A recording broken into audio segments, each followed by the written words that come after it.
So এই guys আজকে আমরা যাচ্ছি বন্ধু মিলে সবাই মিলে ঘুরতে। তো আজকের মৌসুমটা দেখো সেরকম একটা ভালো নয়, বৃষ্টিও পড়তে পারে। তো বেশি দেরি না করে তো আমিও বেরিয়ে পড়লাম সেজে গুজে, সেরকম একটা সাজিনি, তাও বন্ধুদের সাথে যাচ্ছি একটু বাইকে ঘুরতে। তারপর সবাই মিলে আমরা বের হয়ে গেলাম বাইক নিয়ে। তো পিছনে দেখছো ওই যে দূরে একজন আসছে, আবার আমাদের পিছনে আছে তিনজন। তো একটা বাইকে আমি আর আমার বন্ধু দুজন যাচ্ছি, আর সবাই ওরা তিনজন করে আসছে।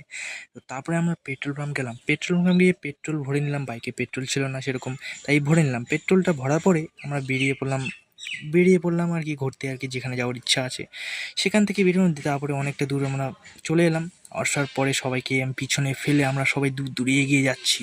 তো যাওয়ার পরে তো অনেকটা রাস্তা এসে তো এরপরে আমরা ফ্লাইওভারে চলে এলাম। ফ্লাইওভারটা এখন পার হয়ে যাবো একটু পাহাড় হিল সাইডে। পরে ভাই আমার বন্ধু তো পুরো ভাব নিয়ে এসে, আমিও পিছনে কি মজা নিচ্ছি, সেই দারুণ মজা আসছে ভাই। এত ঠান্ডা ঠান্ডা মৌসুম, আর উফ ঘোরার যে এনজয়মেন্টটা উফ সেই লাগছিল। তারপরে আমরা ফরেস্টের ভেতর চলে এলাম। ফরেস্টের ভেতর দেখি